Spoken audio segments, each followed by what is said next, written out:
Hello guys, स्वागत है आपका फिर से मेरे चैनल पे डिप्लोमा क्लासेस बाय कल्पित जोशी सर। आज हम स्टार्ट करने जा रहे हैं अपने यूपीटीआर के सिलेबस के हिसाब से अपना चैप्टर 3 फ्लूइड मैकेनिक्स का, जिसका नाम है हाइड्रोस्टैटिक प्रेशर। इससे पहले हमने अपने 2 चैप्टर खत्म कर लिए हैं, जो कि है introduction to fluid mechanics and properties of fluid, जिसमें हमने लास्ट वीडियोस में देखी थी प्रॉपर्टीज देखी थी फ्लूइड की कई सारी, विस्कोसिटी के बारे में देखा था, डेंसिटी के बारे में, स्पेसिफिक वेट के बारे में, कंप्रेसिबिलिटी, साथ साथ रियल फ्लूइड क्या होता है, आइडियल फ्लूइड क्या होता है। ठीक है, तो अब हम आते हैं, हमने वहां पे बात करी थी ब्रांच ऑफ फ्लूइड मैकेनिक्स की। हमने उसको 3 तरह से क्लासिफाई किया था, अगर आप लोगों को याद हो। हमने बोला था fluid statics, fluid kinematics and third था हमारा फ्लूइड डायनेमिक्स, और थर्ड था हमारा फ्लूइड डायनेमिक्स। जब हम बात करते हैं वाटर के केस में, इसको हम बोल देते हैं हाइड्रोस्टैटिक्स, इसको हम बोल देते हैं हाइड्रो काइनेमेटिक्स, और इसको हम बोल देते हैं हाइड्रो डायनेमिक्स। बस यही चेंज होता है और कुछ नहीं होता है। जब हम हाइड्रो मतलब वाटर की बात कर रहे हैं, तो यहां पे हमें किसकी बात करनी है, नाम से क्लियर हो रहा है, हाइड्रोस्टैटिक प्रेशर की बात करनी है। और हाइड्रोस्टैटिक क्या था, एट रेस्ट। हाइड्रोस्टैटिक क्या था, एट रेस्ट, या फिर मैंने बोला था रुका हुआ, जो रुक रखा है उसको मैंने क्या बोला था, हाइड्रोस्टैटिक। जो रुका हुआ है वो मेरा हाइड्रोस्टैटिक है। तो हमें यहाँ पे क्या बात करनी है, हाइड्रोस्टैटिक प्रेशर की बात करनी है, कि जब हमारा फ्लूइड रुका हुआ है उस टाइम पे वो कितना प्रेशर एक्सर्ट कर रहा है, कितना प्रेशर वो लगा रहा है। अब डिपेंड करता है कहाँ पे लगा रहा है, तो सबसे पहले इसमें हम बात करते हैं हाइड्रोस्टैटिक की, कि हाइड्रोस्टैटिक क्या है। वो ब्रांच ऑफ इंजीनियरिंग साइंस है, फ्लूइड मैकेनिक्स के अंदर आती है। ठीक है, ये वो ब्रांच ऑफ इंजीनियरिंग साइंस है जो डील करती है किसके साथ, फ्लूइड एट स्टैटिक्स के साथ, कि जब फ्लूइड रुका हुआ है उस टाइम पे उस पे क्या प्रेशर लग रहा है या किस तरह प्रेशर लग रहा है, हम उसको बोलेंगे हाइड्रोस्टैटिक प्रेशर। इसमें हमारा जो अगला टॉपिक आता है वो है प्रेशर और फोर्स की बात कर लेता हूं। मैंने कहा सपोज मेरे पास एक कंटेनर है, एक वेसल है जिसमें कुछ पानी भरा हुआ है। ठीक है, एक कंटेनर है या एक वेसल है जिसमें कुछ पानी भरा हुआ है। अब इस पानी का कुछ अपना मास है, जिसकी वजह से ये क्या करेगा, इन वॉल्स पे कुछ फोर्स लगाएगा।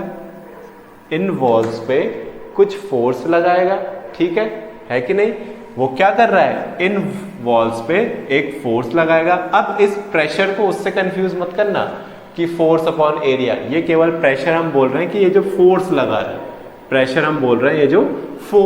रहा है, ये जो वाटर है मेरा, ये क्या कर रहा है, इस वेसल में हर कॉर्नर पे क्या कर रहा है, फोर्स लगा रहा है, हर कॉर्नर पे फोर्स। क्यों, क्योंकि भाई उसका कुछ अमाउंट है, कुछ वॉल्यूम है, वो हमने देखा। अगर एग्जांपल लेना चाहो तो भाई कोई बर्तन है या घड़ा होता है, उसमें पानी भरा हुआ ऊपर तक, उसमें छेद कर दो तो क्या होगा, पानी बाहर गिरने लगता है ना।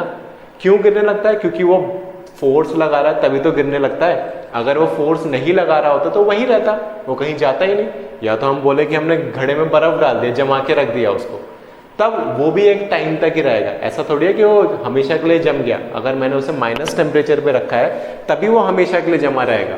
पर अगर हमारा बाहर का टेम्परेचर गर्म है, एटमॉस्फेरिक टेम्परेचर जो है हमारा 30, 35, 40 डिग्री सेल्सियस है, तो वो भी मेल्ट हो जाएगा और फिर वो क्या करेगा, एक फोर्स लगाएगा बाहर पे, पॉट यानी घड़ा जो मैं बोला था।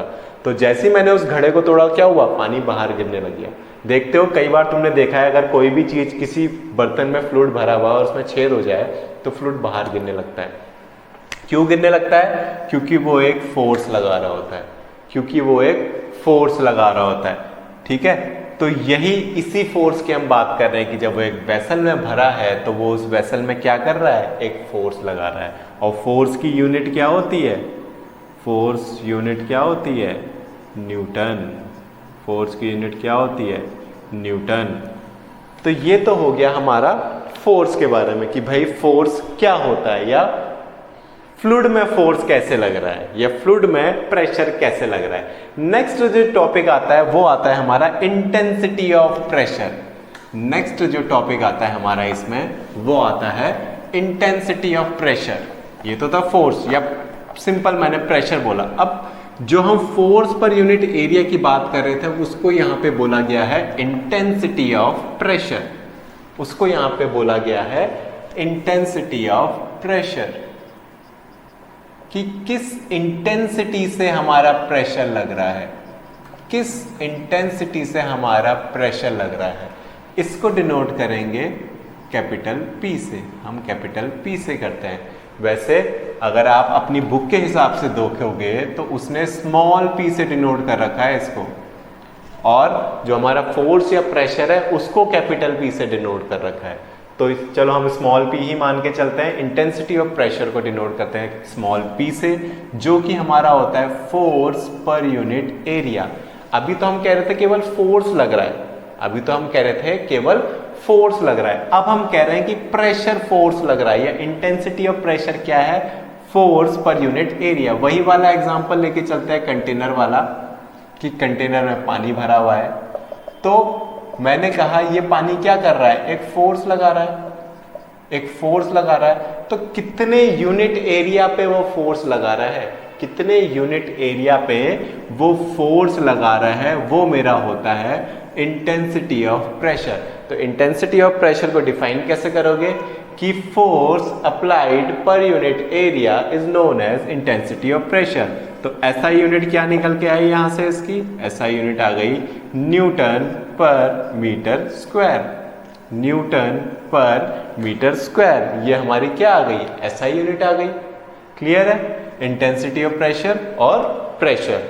ठीक है, अब ये तो बात हो गई इंटेंसिटी ऑफ प्रेशर और, तो ये तो बात कर ली हमने इंटेंसिटी ऑफ प्रेशर और प्रेशर की, किसमें, जो फ्लूइड लगा रहा है किसी भी कंटेनर में। जो क्या कर रहा है, हमारा फ्लूइड लगा रहा है किसी भी कंटेनर में या वेसल में। अब आता है हमारा प्रेशर हेड।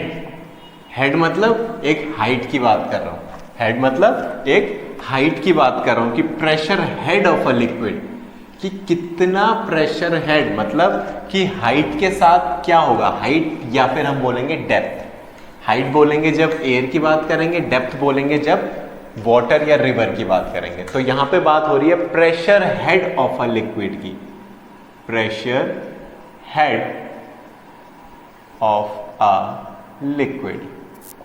ठीक है, हेड मतलब डेप्थ मान लो यहां पे। तो इसके लिए भी एक एग्जांपल लेके चलते हैं। एग्जांपल क्या, एक वेसल लिया हमने, हमने कहा एक वेसल है हमारे पास जिसमें हाइट h तक पानी भरा हुआ है, जिसमें हाइट h तक पानी भरा हुआ है। ठीक है, तो हमने क्या बात करी थी, हमने बोला था कि intensity of pressure small p जो हमने बात किया था वो क्या होता है, force upon area, force upon area.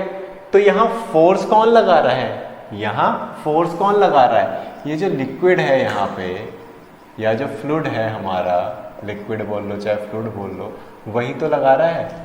ये जो लिक्विड है या ये जो फ्लूइड है वही तो यहाँ पे फोर्स लगा रहा है इस बर्तन में, इस वेसल में, और कुछ थोड़ी लग रहा है इस पे। और दूसरी चीज, जब भी हम बात करेंगे प्रेशर ऑफ की कंटेनर में कितना है, तो हाइट ऊपर से नीचे की तरफ लेते हैं, नीचे से ऊपर की तरफ नहीं, ऊपर से नीचे की तरफ है हाइट। हाइट ऐसे बताई गई है, ऊपर से नीचे की तरफ। तभी हम कहते हैं, हमने पहले भी बात करी थी कि जैसे जैसे हम पानी की डेप्थ में जाते जाते हैं वैसे वैसे हमारा प्रेशर बढ़ता जाता है। जैसे जैसे हम डेप्थ में जाते जाते हैं, पानी के अंदर जाते जाते हैं, वैसे वैसे हमारा क्या होता है, प्रेशर इंक्रीज होता जाता है। तो यहाँ पे देखते हैं, हमने कहा ये जो फोर्स है, तो फोर्स कौन लगा रहा है यहाँ पे, फोर्स अप्लाइड बाय, कौन लगा रहा है, by fluid in the container, fluid in the container. और कितना फोर्स लगा रहा है वो? जितना उसका वेट होगा उतना ही तो फोर्स लगा रहा है। जितना उसका वेट होगा उतना ही तो फोर्स लगा रहा है। तो फोर्स किसके बराबर हो जाएगा? Weight of the fluid, weight of the fluid in the container, कि कितना हमारा पानी या फ्लूइड भरा हुआ है उस कंटेनर के अंदर, उसका कितना वेट है, उसका कितना वेट है, उसके बराबर हमारा फोर्स या F की वैल्यू आ जाएगी। तो P का फॉर्मूला यहां पे क्या हो गया? Weight of the fluid, weight of fluid in container upon area. Area किसका? वेसल का एरिया। ठीक है, तो वेट कितना हो जाएगा हमारा? अब हम बात करते हैं वेट कितना हो जाएगा। अब यहां पे फ्लूइड है तो उसकी कुछ डेंसिटी भी होगी, उसकी कुछ डेंसिटी भी होगी जी। ठीक है, दूसरी चीज अगर मैं बात रो, दूसरी चीज एक ग्रेविटेशनल फोर्स भी तो लग रहा होगा जी। ये तो सब जगह लगता है। जब हम बात करते हैं मास की या बॉडी की, उसका कुछ वेट है तो वो एक एक्सीलरेशन ड्यू टू ग्रेविटी भी तो लगाता है जी। साथ ही साथ एक एरिया भी तो है, कितने एरिया पे लग रहा है और कितनी हाइट तक लग रहा है। समझे या नहीं समझे? Weight of fluid in a container, weight of fluid कितना हो जाएगा? कितनी उस फ्लूइड की डेंसिटी है, डेंसिटी कितनी है उसकी। ठीक है, साथ साथ एक्सेलरेशन ड्यू टू ग्रेविटी। हमने जब स्मॉल w की बात करी तो हमने बोला था रो जी, स्मॉल w की, तो यहाँ पे स्मॉल w तो है specific weight, specific weight of fluid की बात कर रहे हैं। तो स्पेसिफिक वेट ऑफ फ्लूइड कितना हो जाएगा? w या रो जी इंटू कितनी हाइट तक भरा हुआ है, कितनी हाइट तक, h पे ही तो डिपेंड करेगा सब कुछ, और h ही मुझे निकालना है, head of a liquid into area, कितने एरिया पे लग रहा है, वो वेट कहाँ पे है, कितने एरिया पे है, कितना भरा हुआ है, एरिया की बात करूंगा। और अपॉन क्या था? एरिया। तो एरिया से एरिया कैंसिल, तो P की वैल्यू क्या आ गई? रो इंटू जी इंटू एच। ये ध्यान रखनी है, ये सब जगह यूज होगी, ये ध्यान रखनी है, ये हमारी सब जगह यूज होगी। मैक्सिमम जगह हमारा ये फॉर्मूला लगना है P equal to rho g h. पर यहाँ पे हमें रो जी एच नहीं निकालना है, हमें H की वैल्यू निकालनी है। तो H की वैल्यू आ गई P अपॉन रो जी, या फिर मैं बोल सकता हूँ P upon small w, P upon small w। ये आ गई मेरी pressure head of a liquid. ये इंपॉर्टेंट फॉर्मूला है, ये इंपॉर्टेंट फॉर्मूला है मेरा P equal to rho g h, जो आगे हमारे क्वेश्चंस में, न्यूमेरिकल्स में भी यूज होगा, साथ साथ आगे जो हमारे टॉपिक्स आएंगे उसमें भी यूज होगा। ठीक है, तो पर हमें यहाँ पे हेड निकालना था, प्रेशर हेड। तो जब भी हम प्रेशर की बात करते हैं, तुमने देखा होगा 10 metre of water, 10 metre of mercury या 760 mm ऑफ मरकरी, ऐसे हम बात करते हैं, ऐसे लिखा होता है प्रेशर। प्रेशर लिखा होता है कि 10 मीटर ऑफ वाटर, ये प्रेशर बोल देता है P equal to 10 metre of water. तो ये H यहां से आता है, 10 मीटर ऑफ वाटर यहां से बनता है। अगर मैं इसकी यूनिट कैलकुलेट करूं, H की यूनिट तो मीटर में ही होगी, P की यूनिट क्या होती है? P हमारा किस में होता है? यहां देखो ना, P होता है न्यूटन पर मीटर स्क्वायर, और रो जी यानी W की वैल्यू क्या होती है? Newton metre cube. न्यूटन से न्यूटन कैंसिल, मीटर स्क्वायर से ये कैंसिल, बचा क्या? मीटर। बचा क्या? मीटर। सिंपल, क्लियर हो गया?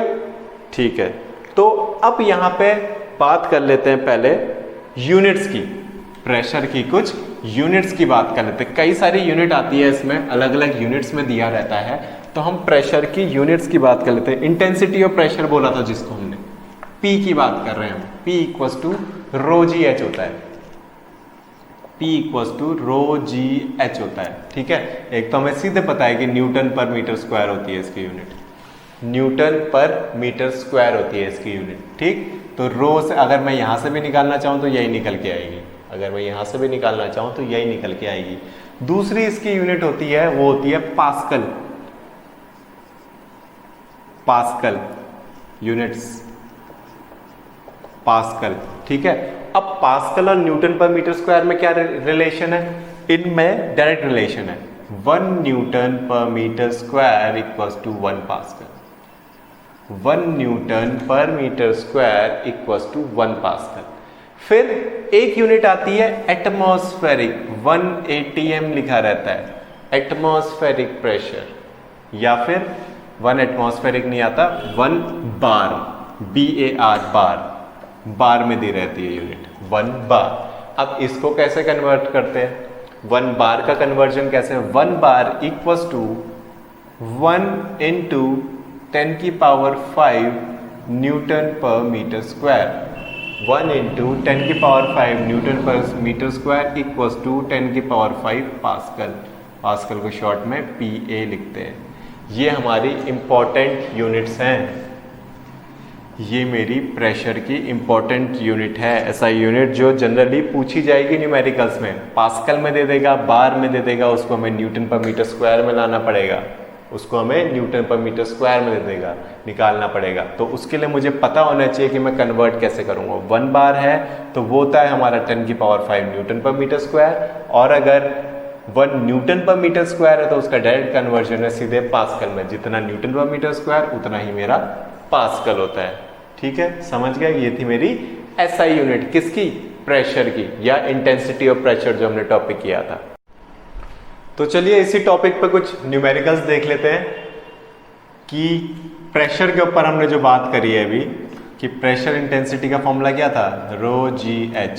तो इसके ऊपर दो हमारे न्यूमेरिकल है, वो देख लेते हैं। सिंपल न्यूमेरिकल्स है। पहला न्यूमेरिकल है find the pressure at a depth 20 metre below the free surface of water in a reservoir. कि एक रिजर्वायर है उसमें 20 मीटर बिलो पानी जहां तक है, 20 मीटर बिलो तक हमें क्या करना है, प्रेशर निकालना है, यानी P की वैल्यू फाइंड आउट करनी है। और हमें क्या दिया है, H दिया है, मतलब कितने डेप्थ पे है। मैंने कहा सपोज ये रिजर्वायर है और यहाँ से लेके यहाँ तक जो डिस्टेंस है मेरी वो 20 मीटर है, यहाँ से लेके यहाँ तक जो मेरी डिस्टेंस है 20 मीटर है। तो यहाँ पे कितना प्रेशर होगा वो पूछ रहा है। यहाँ पे पहले वाले क्वेश्चन की बात कर रहा हूँ, फर्स्ट वाले की, ठीक है, कि इस पॉइंट पे कितना प्रेशर होगा वो पूछ रहा है। तो वो रिजर्वायर में क्या भरा हुआ है, वाटर भरा हुआ है। रिजर्वायर में क्या भरा हुआ है, वाटर भरा हुआ है, साफ साफ लिख दिया उसने। फॉर्मूला क्या होता है, P equals to ρGH। P निकालना है, H की वैल्यू गिवन है, ठीक है, P निकालना है, H की वैल्यू गिवन है। रो की वैल्यू कितनी होती है for water, rho for water, ये हमने पीछे भी डिस्कस किया था, मैंने कहा था याद रखना 1000 kg पर मीटर क्यूब होती है, 1000 kg पर मीटर क्यूब होती है। तो यहाँ पे रो की वैल्यू डाल दो 1000, G की वैल्यू डाल दो 9.8 और H की वैल्यू डाल दो 20। तो 9.8 इंटू 1000 तो 9800 इंटू 20, ये आ गया आपका 1 2 3 90 90 180 180 188 196 196000 newton per metre square, newton per metre square, या फिर हम इसे बोल सकते हैं 196 kilo newton per metre square, sorry square, kilo newton per metre square. तो ये हमारी इंटेंसिटी ऑफ प्रेशर आ गई कहाँ पे, एट 20 मीटर डेप्थ। जब मैं पानी में उस रिजर्वायर में 20 मीटर नीचे जाऊंगा तो मेरे को इतना प्रेशर एक्सर्ट करेगा वो हमारी बॉडी पे, या कोई भी बॉडी अगर मैं डुबोता हूँ तो उस पर इतना प्रेशर लगेगा। यहाँ से ये फाइंड आउट किया हमने। नेक्स्ट क्वेश्चन पे आते हैं। नेक्स्ट क्वेश्चन पे ये कन्वर्जन आपका आसान है, किलो न्यूटन और न्यूटन, ये आपको ध्यान रखना है, kilo Newton, Newton, mega pascal आगे जैसा अगले क्वेश्चन में क्या बोल रहा है वो, calculate the height of water equivalent, H निकालना है, height of water equivalent to a pressure of 0.15 mega pascal.